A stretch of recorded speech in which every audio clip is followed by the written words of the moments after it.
Nearly 7 years ago, Honda introduced the HR-V. It was a smaller subcompact SUV that slots below the CR-V in their North American lineup. Now at the time, Honda essentially took the Fitz platform to create this high-riding recreational vehicle, and it was an instant success because Honda managed to sell nearly 140,000 HR-Vs in America in 2021. Now for 2023, there's an all-new generation HR-V, and as you can see, Honda has the mentality of bigger is better because this new version is nearly 9 inches larger versus the previous generation model because it's now built on the same global architecture that also underpins the new Civic. What that also essentially means is we have a bigger vehicle that's more comfortable, more refined, and Honda has addressed the lack of power with a larger 2-liter engine underneath the hood. So today, as you can see, I'm out in the beautiful Pacific Northwest, just north of Stevenson, Washington, to drive the 2023 HR-V. And the big question I want answered, has Honda managed to make enough changes to this larger vehicle to make this one of the best subcompact SUVs on the market? Stay tuned to find out.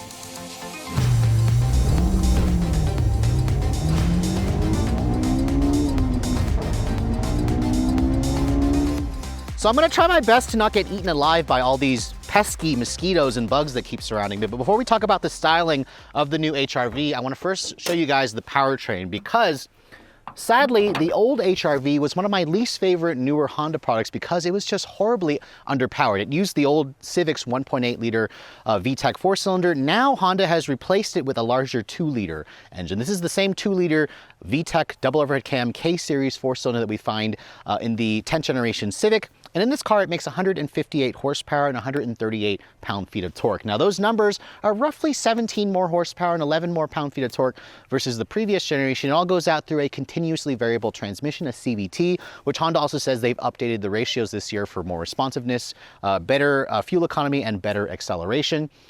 Surprisingly, Honda is not offering this car with the 1.5-liter turbo. That's something that you could get in the Civic and in the CR-V. When I asked Honda why they're not offering the 1.5, they're saying it has to do with costs. They said that this engine should provide enough power while keeping the costs low. We'll find out, of course, all that later on when we get this vehicle out on the road. In terms of fuel economy, this is rated at up to 2632 if you guys go for a front drive model. This all-wheel drive version is rated at 2530. Regular gas, of course, is the recommended fuel. This has roughly a 14-gallon gas tank, so it should save you some money at the pump. Don't be surprised to see Honda offer a hybrid possibly in the future. In other markets, Honda does offer the HR-V as a hybrid, which they call the vehicle the Vezel, but here in the US right now, we only get one powertrain. Now, this vehicle is a lot larger. Because it's a lot larger, it is a lot heavier. This car here weighs in at just over 3,300 pounds, which is about 300 to 400 pounds heavier versus the previous generation. Now, let me go ahead and shut the hood and show you guys the all-new styling. Now, first of all, this color here, it's called Nordic Forest Pearl. It's a perfect color here for this beautiful backdrop as I stand here and get eaten alive by these bugs. But you can see the styling direction of this car is showcasing Honda's newest design language that's going to be moving forward on all their SUVs in the coming years. We should be seeing a new CR-V very soon, along with a new Pilot and a new Ridgeline at some point as well. But you can see the front end of this car kind of borrows some styling cues from the Civic. I see that especially in the headlights. You can see all HR-Vs now come standard with full LED headlights, which you couldn't even get that on the 2021 model. You can see you have an LED daytime running light, LED turn signal, LED low and high beams, which are the reflector style.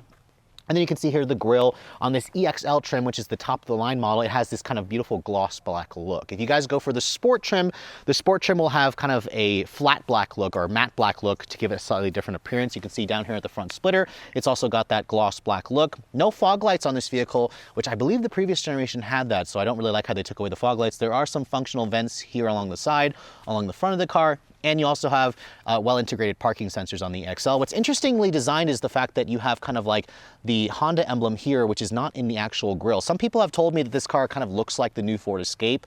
I kind of see it when you start comparing it there, but I think Ford's giving the Escape a huge refresh for 2023. So overall, I think it's a nice looking car, and you really can see how much wider this car is. This car is roughly 3 inches wider than the previous generation, around 72 inches wide.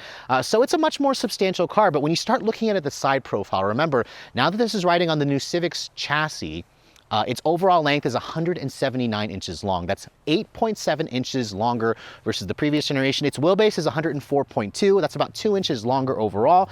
So again, this is a much larger car. It's practically the same size as a CR-V. The current CR-V is only about a couple inches longer than this model. So I'll be curious to see how much bigger the new CR-V will be to kind of give the HR-V a little bit more breathing room. Now looking at the wheels, This model here is an EXL, which you can take your pick between either 17 and 18-inch wheels available on the Sport. It's got a nice shiny black finish. This one here has like a two-tone gray and machine look. It's riding on a relatively skinny 215/60 series Hankook tire. So it's an all-season tire. The brakes are roughly 12.3 inches in diameter.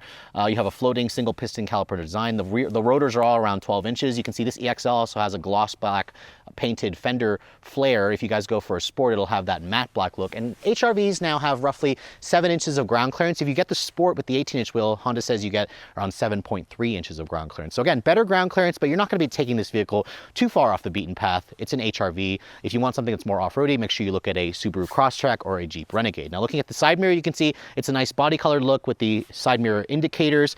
My tester is not, or doesn't have like the accessory roof rails or the crossbars. Honda showed off an HRV that had all those accessories. The EXL is the only trim to get a sunroof. Honda does not offer a panel roof, which in this class you don't typically find it, so you do have to go for that top trim. Unlike the previous generation, Honda has moved the door handles from up here in the actual C-pillar to down here where you'd expect them to be. Honda says this car has like a coupe-like roofline, but I don't really see it. It just kind of looks like an Acura SUV from the back, which is not necessarily a bad thing. I mean, looking at the rear tail lights, you can see it's a full LED design. You have LED brake lights, LED reverse lights, LED turn signals. What is it expecting that?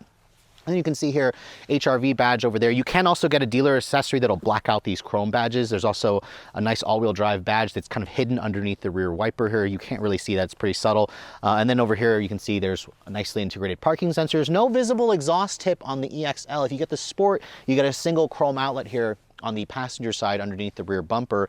And also, I don't believe Honda said this vehicle was also rated to tow, which typically in this segment, you don't really find this vehicle is capable of towing anyways. And opening up the trunk, even though this is the EXL trim, you cannot get a power tailgate on this car. And I think that's a missed opportunity for Honda. I know it's a little bit more of a rare feature, but it would have been nice to have, especially at this price point for a fully loaded model. But remember, this car is now built on the Civic platform, which means Honda says this car has best-in-class cargo and interior space. However, if you start looking at the numbers with the seat up here, there's no third row available. This car has roughly 24.5 cubic feet of total space. That is a very usable amount of space. It's practically similar to a Honda Civic hatchback. There is a little bit of underfloor storage over here and a little bit more there if you look underneath here. And then if you look underneath here further, there is a temporary spare tire, so at least you don't have to deal with a fixed flat kit. Now, if you want to fold down these seats, which you can do so pretty easily, just kind of push this up here. No release back here, you kind of have to push or like lean forward a little bit. The seats do fold down relatively flat, but because it doesn't have the magic seat anymore, it has about 55 cubic feet of space with the second row seats flat. Now, that is still a very good amount of space, but if you guys remember, the nearly 9-inch shorter HRV from the previous generation actually had the same cargo capacity. So even though this is a much larger vehicle, the numbers show that this is actually about the same size as the much smaller previous generation. So now let's move on to the interior of the completely redesigned HRV. Now, first of all, if you guys get into this car and you've been in other Honda products, this interior is going to look very familiar. Honda's kind of been going with a similar theme with this tablet-like display and this big metal look here for the entire dashboard that creates one singular vent look, although the design is slightly different versus the new Civic. As I get in and shut the door has a nice solid sounding thunk. Remember, this is built on the same global compact architecture that also underpins the new Civic. And overall, it's a nice place to spend time. Now, this EXL trim that I'm showing you has the black leather interior. If you go for an LX, I think they also offer a gray cloth. I'm not entirely sure they offer a gray cloth on this model here. But overall, the seat design is pretty nice. You have some contrasting piping and stitching. These are heated seats. The driver's side on my side here is 8-way power, but there's no adjustable lumbar and no 2-person memory. This is just a 4-way manual seat, which is what I expected in this segment. Now, looking at the key fob, you can see this is the current Honda key fob. It's got remote start on the fob, which I believe you get this key if you go for the Sport trim and up. The remote start's included on this trim. You can see the back just traditional looking key. I like how it's a nice size, but I think that most of you are going to probably also want to use your smartphone to control this vehicle, which you can probably do from the Honda app. Starting the vehicle up, the start stop button is right here where you'd expect it to be. It even lights up as I put my foot on the brake. And then you can see when the vehicle starts up, you have that traditional looking display where it's half digital on the left side. On the right side, it's an analog speedometer. This is slightly customizable. This is pretty similar to the new Civic. So you cannot get the fully digital display, but what you can get is the 9-inch touchscreen here that on this EXL model is the only way that you can get wireless Apple CarPlay and wireless Android Auto. Now I have to say, Honda's new system here, their wireless CarPlay and the 9-inch display looks very modern. I like the graphics. The resolution is great. The responsiveness of the touchscreen is great, although there was a time earlier today when we were driving the car where the screen actually froze and it took a couple of seconds for it to come back. So that's a software tweak that hopefully Honda will fix over the years. I like how the CarPlay just looks really well integrated here. The icons are nice and large. And remember, if you want this 9-inch display, you have to go for the EXL. The base LX and Sport has a smaller 7-inch display. Now over here on the terms of the buttons, there's a volume knob here and a tuning button. And if you go back to the home display here, you can see there's the Honda Link system there. It works relatively well. The one thing this vehicle looks like it is actually missing is factory GPS. This car doesn't offer factory GPS, and that's what's something Honda's been taking out of their cars lately, especially on the lower end. You can't even get it, I believe, on some Civic models. And to replace that, Honda says, well, just use your phone and use the Waze or the Google Maps, which kind of makes sense. It's what most people tend to do anyways. Now, in terms of the materials in here, you can see this is the cheapest SUV in Honda's portfolio, and it surprisingly has good materials. The dashboard you can see here is a nice soft touch material here. This actually feels like the same leather on the seats. I like how this is actually metal with these aluminum look trim here. The vents, these don't feel quite as high quality and clicky and satisfying as the new Civic. This upper portion here is actually also soft touch. I wasn't expecting this area here to be soft touch. This is kind of carried over onto the door panel here where this is nice and softly padded. This right here is a hard touch plastic, and then there's a padded armrest over here. This has the latest in terms of their window control switches, which they feel really good. The front windows are automatic, one touch up and down. The rear windows are just power, but they're not one touch for either up nor down. The steering wheel, you can see this is the same steering wheel off of the new Civic. It's nice and leather wrapped with some piano black trim. It offers a nice degree of adjustability for the tilt and telescoping function. The horn, oh my God, it sounds so puny. So imagine some people are going to want to change out that horn because it just sounds super wimpy. Usual controls here for your Honda Sensing, which is now standard on every HRV. And then you have your volume controls here. You can basically push this home button here. You can see you can show your audio information there, which is kind of nice. You can show your phone, navigation, driver attention, all-wheel drive torque distribution. So that's slightly customizable. And I think it looks very modern, but also very traditional, which is what some people probably may prefer. Now, putting the vehicle into reverse, I want to show you guys the backup camera. You can see it's just a traditional backup camera with 3 different angles of views. Honda does not offer a full 360 camera on this car, but they do offer a rear cross traffic alert with blind spot monitoring, which the blind spot is only included if you guys go for the Sport trim and up. So again, relatively modern in terms of tech. The screen looks nice. Most vehicles in this segment don't offer a full 360 camera, so I can kind of pardon that for Honda. But overall, this is pretty easy to use. And I also like how it's really easy to touch the screen. It's within easy reach for somebody like me. Now looking over here, you can see you've got dual zone climate control, which the wheel here, the little turn knob, it still has a nice satisfying click, but it's not quite as nice as the new Civic or the Integra that I recently just drove. You have 3-level heated seats over here, no heated steering wheel, and then you have a wireless phone charging pad down here, which is only included on the EXL trim. There's also a USB-A plug over here, and then 2 more over here. This car should have had some USB-C plugs, but Honda actually told me because of the chip shortage, they had to switch over to a USB-A plug for this prototype that I'm driving. So perhaps the production version, when they finally get a hold of the chip shortage, will have more USB-C ports. This shifter here is a very traditional shifter. It controls the CVT transmission. You have park, drive, neutral, sport, and then L. Then there's a drive mode selector here. There's only 3 modes. There's a normal, econ, and a snow mode. No actual sport mode in drive modes. If you want sport, you actually have to put it into S in the transmission, but there's no actual sport mode in the drive mode selector, which is interesting. There's also a downhill assist control feature. You have an electronic parking brake with a brake hold. And then I like how this is also leather stitched over here. It kind of carries over onto the armrest. There's a little bit more storage down here, along with your cup holders there. And if you open this up, you can see pretty deep center console storage area. There's no power outlet or light in there, but it is a fairly useful amount. The seats have also been completely redesigned. Honda says they've not only redesigned the padding, they've also redesigned the frame, and it's a much more comfortable seat, which I believe the old HRV kind of had that problem. So those of you who complained about that, you'll be happy to see that these seats are all new. The glove compartment, you can see it's actually damped, not lined with felt, but you can see it's a pretty big size. It's a bin style glove box. There's plenty of storage in this vehicle overall. And in terms of the sound system, Honda offers a choice between 3 different ones depending on the trim. The LX will have a 4-speaker stereo system. The EX has a 6-speaker stereo system. This model here has an 8-speaker stereo system. Surprisingly, all of them only have 180 watts of power. So the Bose audio from the Civic, sadly, is absent from this car. At least you do get features like LED cabin lighting in the front and in the rear. And then you can see this model here has a standard size sunroof, which opens up in the traditional way. So overall, the interior has most of the tech that I want. It still feels relatively roomy. I like how it's much wider this year, but overall, you're gonna get in this car and it's gonna feel really familiar. It's gonna be really easy to use and easy to live with.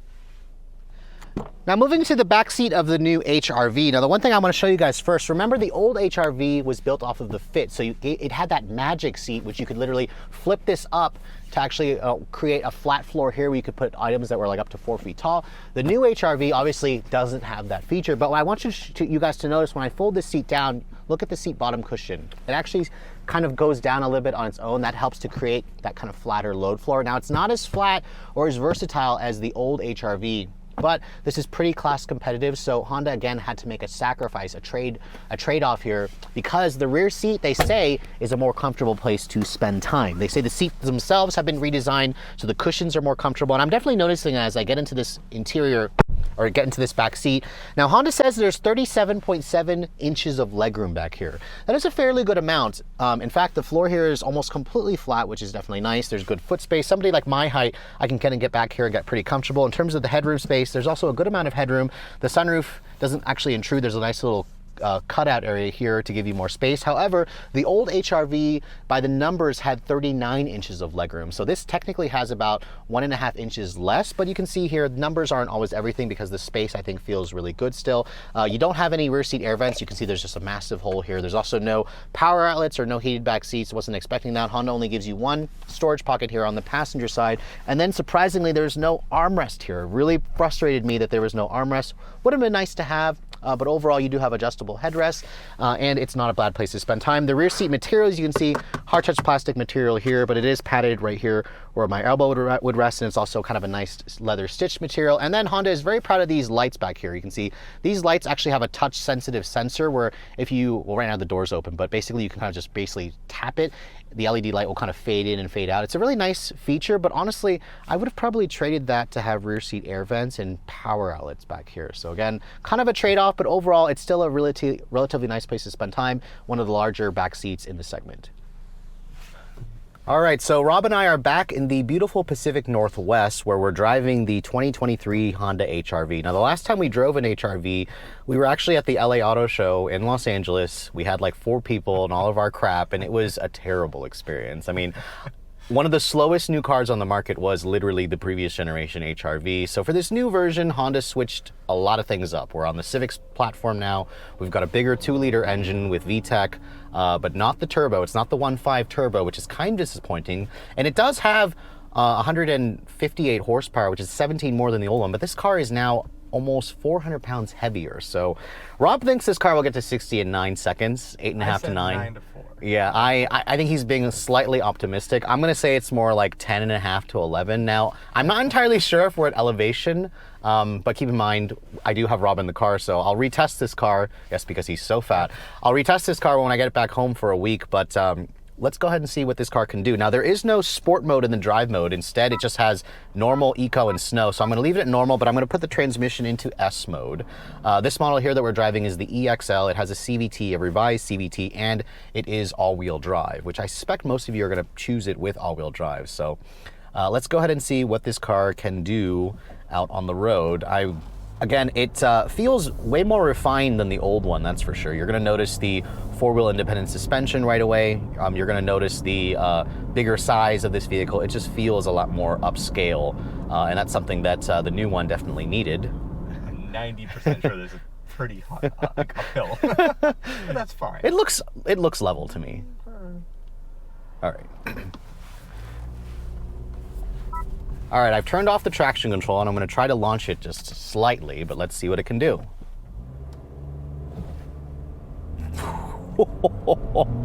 Come on. Wow.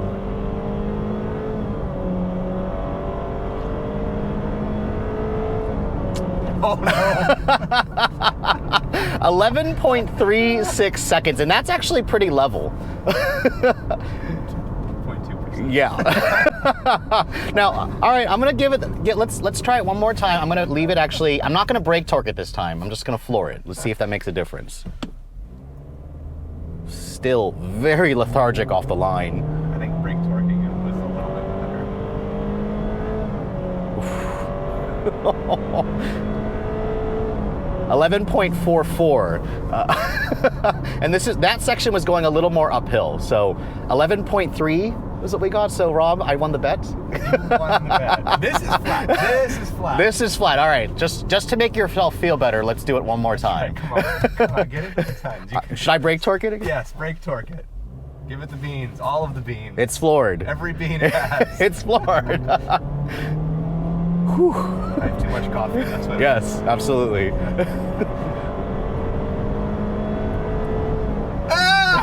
10.99. So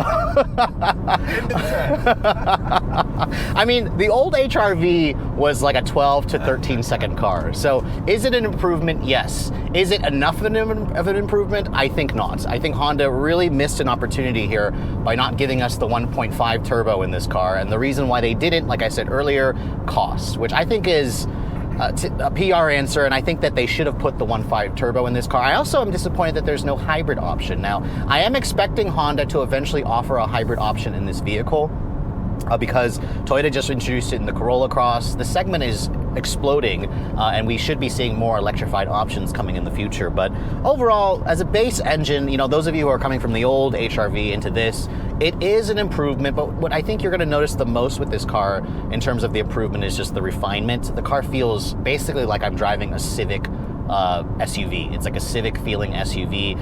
It sits up, I believe, a little bit higher. We have about 7 inches of ground clearance in this model. You definitely feel the extra width. This car is almost 3 inches wider than the previous generation, and there's definitely more elbow room between Rob and myself, where the old one kind of felt like a cheap economy car. This rides a lot better. I don't want to talk about the quietness yet, because the road, as you can see here in Washington State, it's kind of it's covered with this gravelly asphalt, and it's producing a lot of road noise, which typically Hondas have higher road noise, so I want to wait until I retest this back home. But the visibility is good. The steering feels relatively good. This HRV doesn't feel quite as sporty as the old one, but I have to say, out on this like straight road, very straight road, it offers a good ride quality because of that 4-wheel independent suspension now. So it just feels like a more upscale car. Although when you put your foot down, it definitely doesn't feel like an upscale car. But we're gonna actually take this car out into the mountains on the twisties so we can see what the handling is like, because I wanna see if you can feel that extra 300 to 400 pounds of weight that this new HRV is lugging around. All right, so we've established that the HRV is a little sluggish in a straight line, but what about in the corners? We're on this curvy part of the road as we go up to Snow Park Oldman's Pass. And this car definitely feels a lot more refined. Now that we're on the Civic's platform, you feel the extra width where it's 3 inches wider. The 4-wheel independent suspension really gives you a nice balance between ride quality and handling. And the steering on this car is electric, but I have to say it doesn't transmit much in terms of feedback. The car itself is riding on 17-inch wheels on 215 wide tires, so I'm not going to push it too hard. It'll start to understeer. But I will say that you feel the extra weight of this car, because the old HRV felt like a Honda Fit. The Fit was one of the best driving subcompact cars out there. And while the Civic is also a great driving vehicle as well, so this car is not bad, but remember, this car competes with vehicles like the Kia Seltos, the Mazda CX-30, the Subaru Crosstrek. The Mazda in particular is very, very sporty. The last Toyota Corolla Cross that I drove also was surprisingly decent. But yes, you can feel right there, the tires will start to lose their grip relatively quickly. And the lack of power is very, very noticeable. I mean, you're basically dipping into the throttle all the time. Thankfully, the CVT is pretty responsive and adjusting its ratios to get you basically revving the crap out of this engine, which you're going to be wanting to do. And Honda could have avoided this if they just put the 1.5 turbo, so I think they should have. It would have gotten better gas miles. Now, speaking of which, we've been driving the car very aggressively on these curvy roads. It's only been averaging around 22 miles to the gallon. It's about what I expected. I'll have to retest the car when I get the vehicle back home. It should do 25 in the city and 30 on the highway, which again, the numbers could be better. I was expecting this car to do better, like closer to 40 mpg, which they could achieve if they did a hybrid version, but my gosh. This thing also is lacking paddle shifters. I think the Sport model may offer it, but we'll have to double check that later today.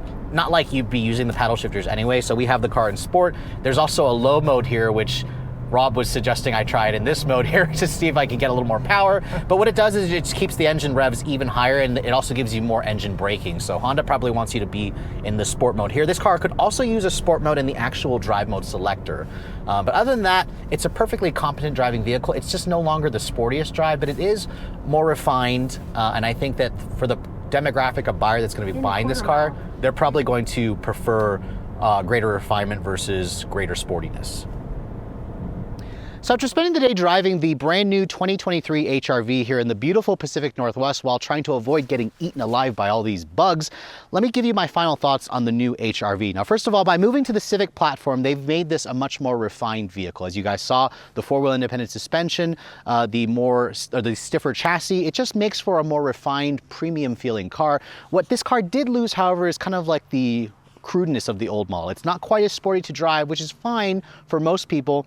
The interior, it should be a little bit quieter, although out in this area here, the roads were a little bit noisy. What I don't like about this car, however, is the fact that Honda is not launching it with the 1.5 turbo or a hybrid option here in America. This 2-liter engine, while it is an improvement over the previous 1.8, the bar was set pretty low for that engine. I mean, that engine was just one of my least favorite powertrains in the segment. And now this 2-liter is perfectly acceptable. But remember, there are other more powerful cars like the new Crosstrek, which has the 2.5 engine, and the Toyota Corolla Cross even has more horsepower. And then, of course, there's the Mazda, which is the Speed King, the CX-30. So overall, the HRV is a perfectly competent car. I just wish that Honda had done more. So hopefully we'll see them add a turbo engine or a hybrid option in the near future. But other than that, I like how they've basically preserved most of the interior space. The styling of the car is also perfectly fine. It looks great out here in this backdrop in this Nordic Forest Pearl. But in terms of the pricing, if you guys are looking to buy this car, they actually already are on sale. Honda says this car went on sale at US dealers on June 7th, so literally about a week and a half ago. And this car starts at around $23,300 for the base LX model, at about $1,400 if you guys want all-wheel drive. Now, most of you are probably going to buy the Sport trim. That's the trim that Honda says is going to be the highest in terms of the take rate.